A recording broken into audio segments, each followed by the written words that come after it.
What's good, my TV besties? What is going on? We are back here doing another recap for Teen Mom Next Chapter.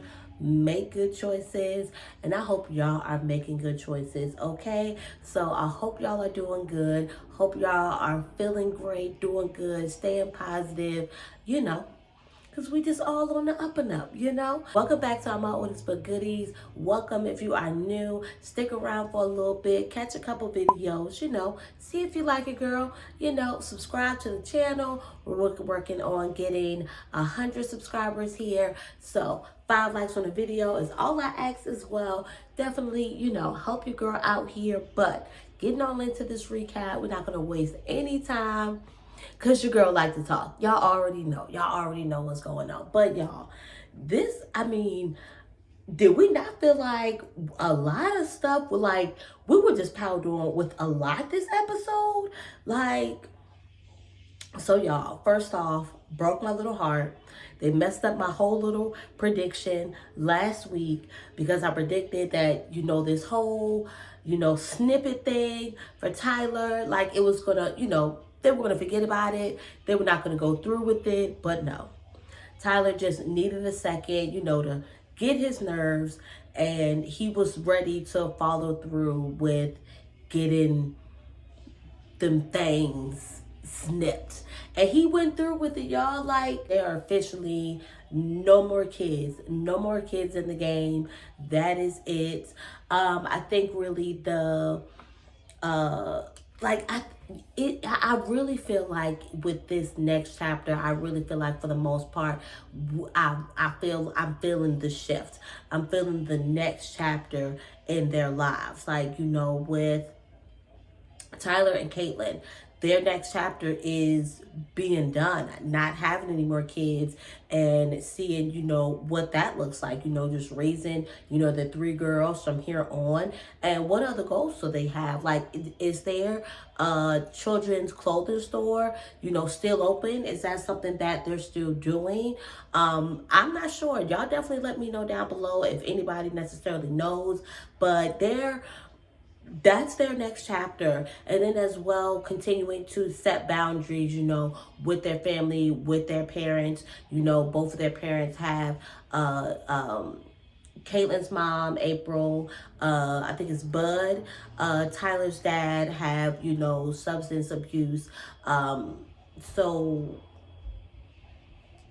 with that said, with April coming over to watch the kids while Tyler, you know, while Caitlin went with Tyler for his surgery, she also wanted, I guess, to, you know, just like check, like she said, she wanted to check in with her. She wanted to check in, see how she was, and as well, from what I understand, just kind of like reiterate, you know, those boundaries that they have together. Like, hey, you know, like not trying to control her. Like, hey, you can drink, do whatever, but I don't want to be around you when you drink. I don't want the kids to be around you when you drink. That's just something that, you know, we would just try to stay away from. And that's just that. I don't really know like what else more that we can say for that, for how, you know, Caitlin grew up and what she saw. It's fair that she will want to, you know, set that boundary. And as well, it seemed like, you know, April is, you know, for one, April and Caitlin came a long way. I very well feel like April alone has came a long way. So I think her as well, when Caitlin acknowledges some of these things, I think that also, like, she's starting to become, you know, aware and self-aware of the role that she played, you know, in her child life, how that's now, you know, affecting, you know, her grandchildren. So, you know, I'm proud of Tyler and Caitlin, but as well, I'm ready to see what their next chapter is looking like. So getting on with, let's see here, Macy and Taylor. Y'all, Bentley is 13 going on 14, and of course typical age, wants an Instagram. And Jada, I'd probably say, was like 12, maybe even earlier than that. She probably might have wanted really an Instagram at about like since 10. It's not even to say that Bentley didn't want one sooner than now.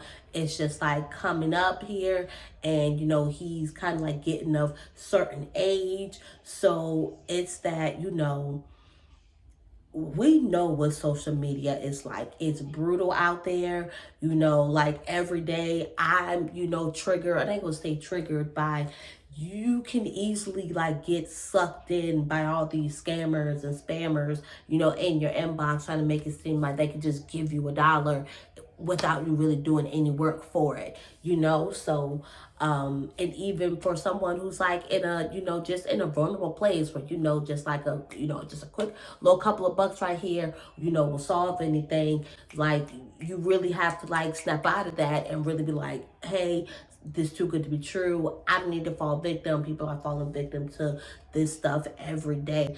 But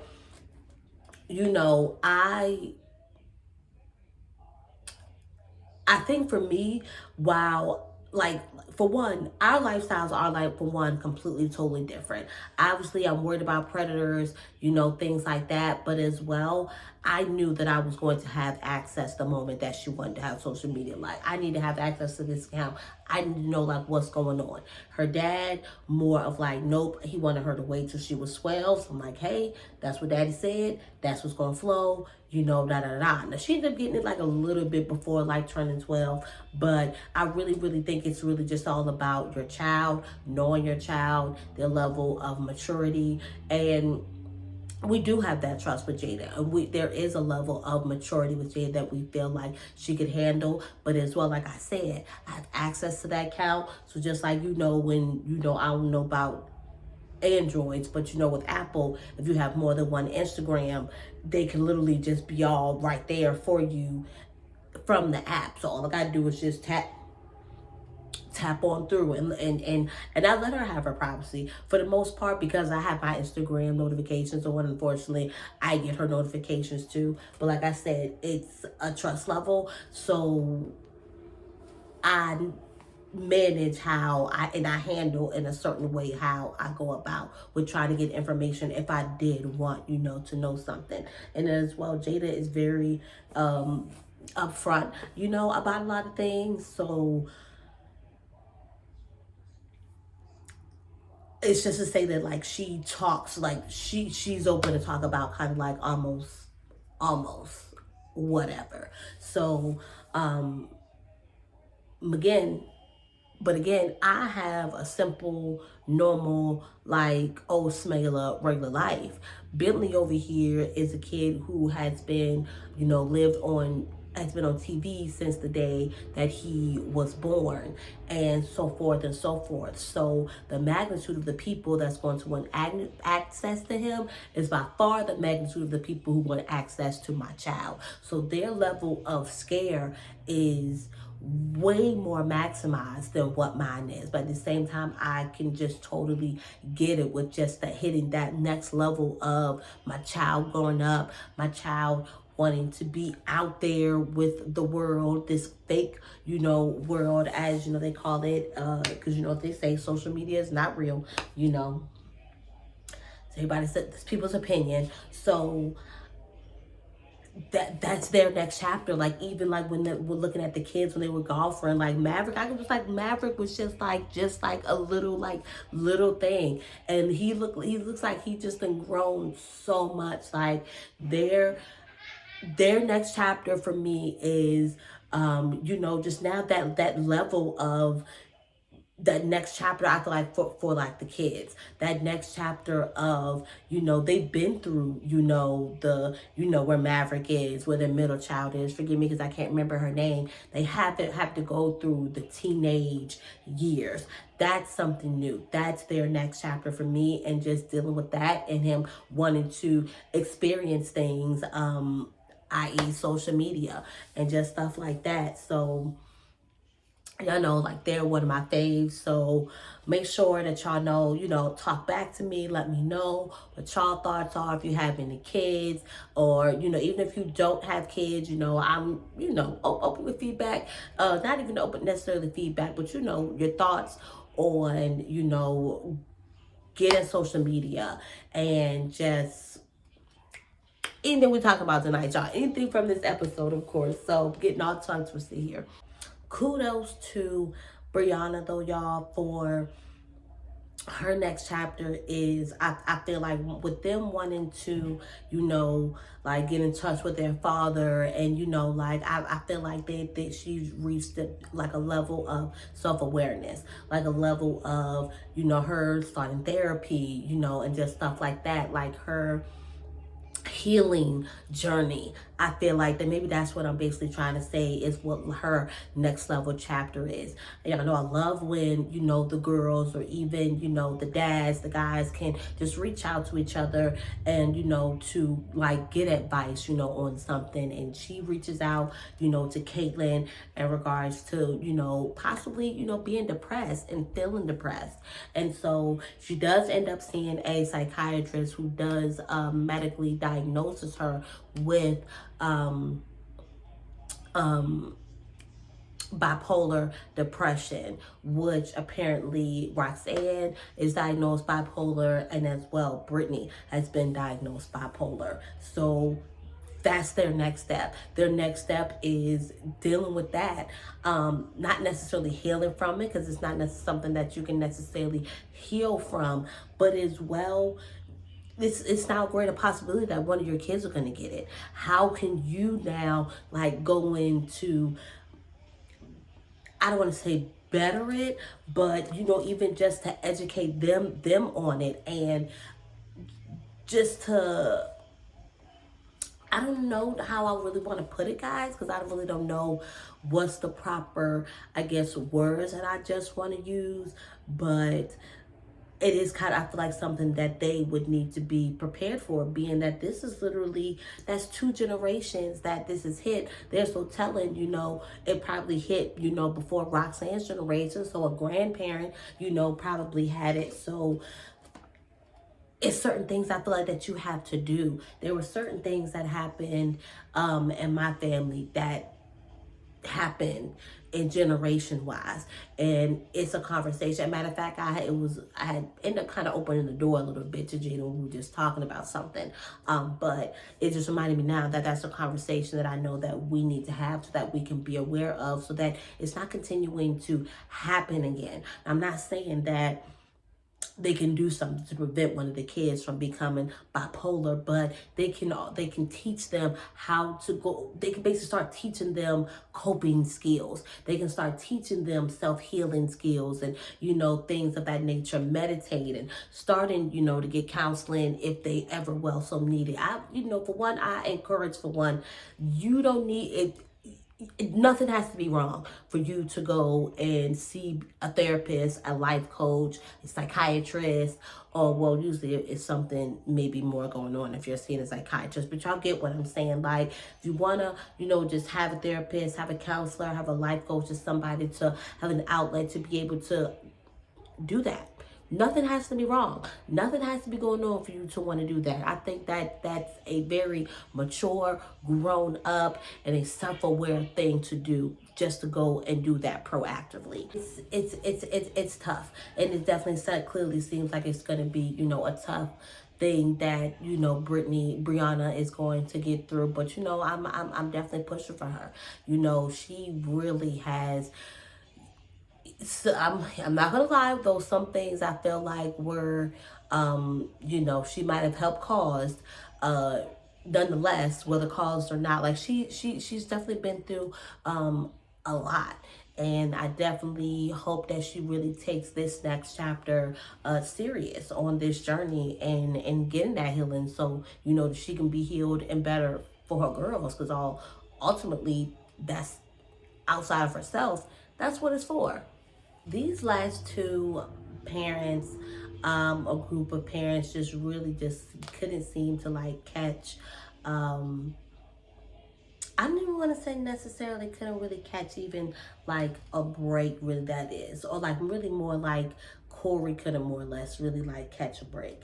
And then Leah, like, I think just all in general in her story, she's just not been able to like just to catch a break. So one thing that I can definitely admire is um, Corey, Cheyenne, and Zach. That whole co-parenting thing that they got going on, they I absolutely, love that. And it boggles my mind. And yes, there are people out there who actually um, don't believe in coexisting with um,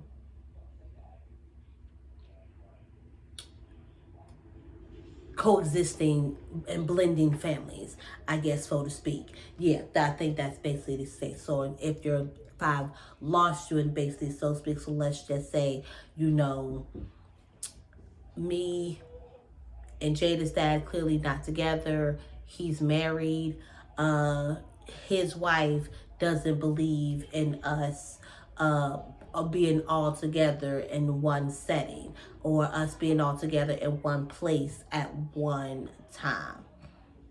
That's the example that that's what I mean. One person who is not with the okay, like birthday parties have to be split because somebody has issue. And I don't mean like because like, and I mean this is like,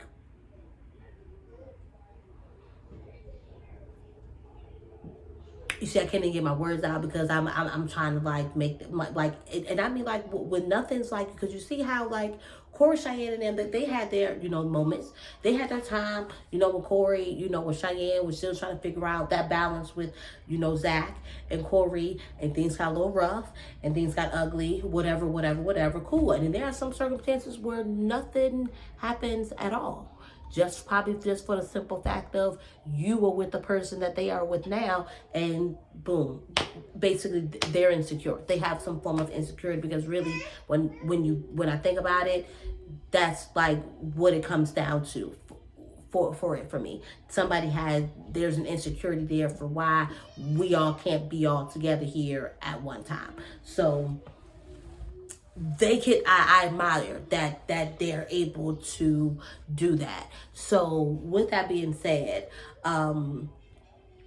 Corey, is having, another baby. At the same time of Corey having another baby, is also Ryder is graduating from pre-K. Like, this girl's getting so big, so big. So what unfortunately ends up happening is Corey's daughter, the new baby, has sounds like some form of like issues like with her heart. So she's gonna have to have like 3 different surgeries at 3 different stages of her life while she's still like a young kid baby, which is just heartbreaking. I couldn't imagine. I just really sometimes have to be thankful but of just how blessed I am to have had pregnancies with no issues, kids with no medical issues, just things like that. That kind of stuff is just scary. It's just scary. And my heart goes out to them and to anyone who has dealt with anything, to whether to that degree or smaller degree, just any scare. Like, it's scary. Like, Jada had jaundice, I think, when she was born, and I was scared. Like, is she gonna turn the right color? Is she gonna be yellow forever? Like, y'all, like, this stuff is crazy. But Corey, like,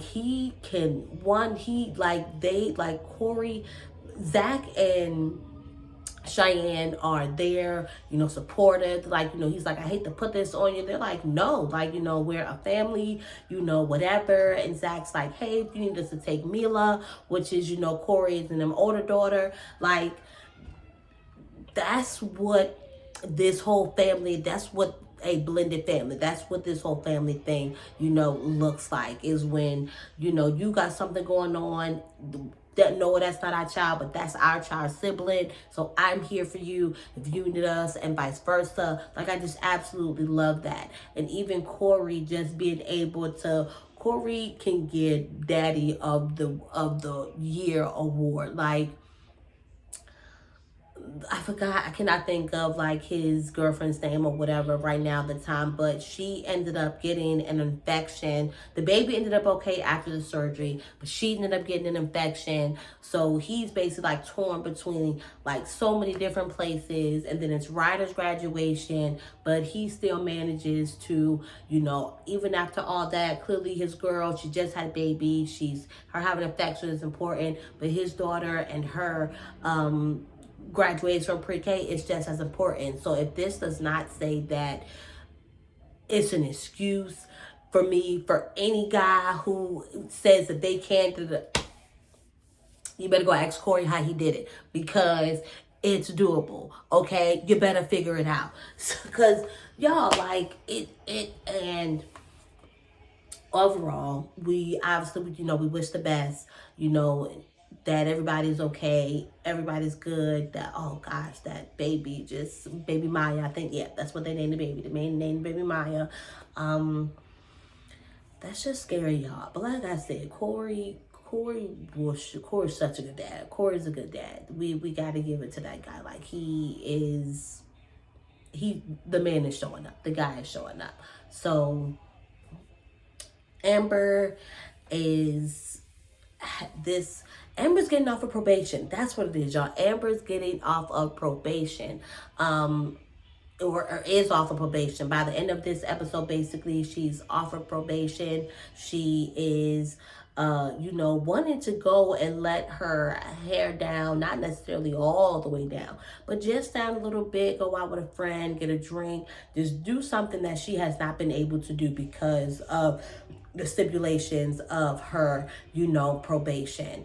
And, you know, here's Leah, like, making choices. And Amber definitely had a mom moment real quick. She backtracked that thing, like, what did you say? Like, Christine, like, tried to save her. Y'all saw Christine try to save her. Oh, she says that to me all the time. Yeah, okay.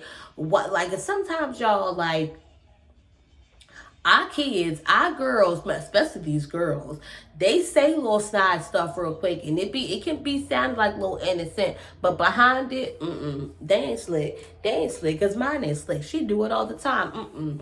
It be that tone, watch what you say, and me and Jada do have like that, a good, at the same time, a playful, but at the same time, be like, girl, I'm your mama. Don't play with me. Pluck her right there, right in her forehead. Like, don't play. So, wow. So really quick, because I'm like, okay, well, what is Amber's like next chapter? I'm still trying to figure that out.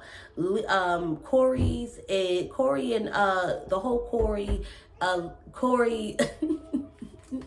My baby's knocking on the door, y'all. No, if you heard it, she said, So, Cheyenne, Zach, and Corey's lady. Maybe that's their next chapter. Is, you know, one, like, them, right? They really have a lot of next chapter going on. Like, I'm losing all track of everybody right now. Ryder is getting older. She's about to start school. That's right. They get married. They are moving into a new house. They're moving closer. Yes, it's like coming around all full circle now that I'm thinking about it. So them, just that next chapter into their life, they haven't experienced what it's like, you know, actually like putting a child like now through, you know, their child going to school, like pre-K, yeah, but like now this is like school. They're now married. So, you know, and now being closer to, like, I feel like that whole relationship can become stronger, and maybe now they can create other bonds and other things together. Now they're going to be even closer, you know, together. So like that whole family dynamic thing is what seems like is what, like, gonna be like their next chapter. And I mean, down to just Zach and Cheyenne's family, down to now the blended family that they share, you know, with Corey. So getting back to Amber, you know, from her, like, that next chapter for her, I definitely think, is the relationship that she's gaining back with Leah. And as well, because of kind of like, because I already know what's going to happen with baby James, it's like the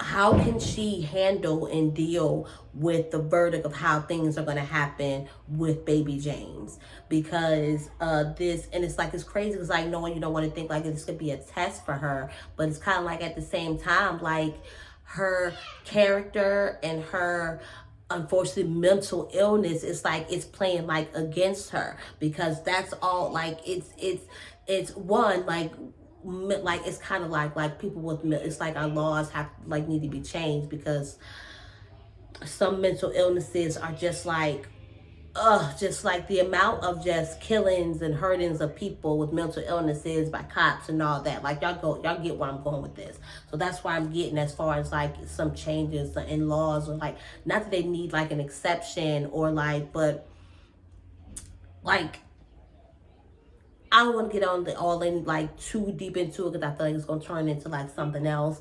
But like at the end of the day, I feel like her mental illness has definitely like played like against her, because a lot of these outbursts and things that she ends up having is due to her mental illness, and it just sucks. And it's right, it like she's continuing to go to therapy, she sees a psychiatrist herself, like a therapist, like it. When is Amber going to win? When is Amber going to catch a break? Because overall, like that's somebody who I feel like has yet to catch a break. Like, and maybe as well, like she as well, has played a hand in some of her choices and how some things have gone. But like, oh gosh, at the same time, goodness gracious. So y'all, I hope you enjoyed this video. Comment down below your thoughts on this week's episode. Give me a like. I appreciate that thumbs up. And as always, I either see you in the next recap, or I'll see y'all next week.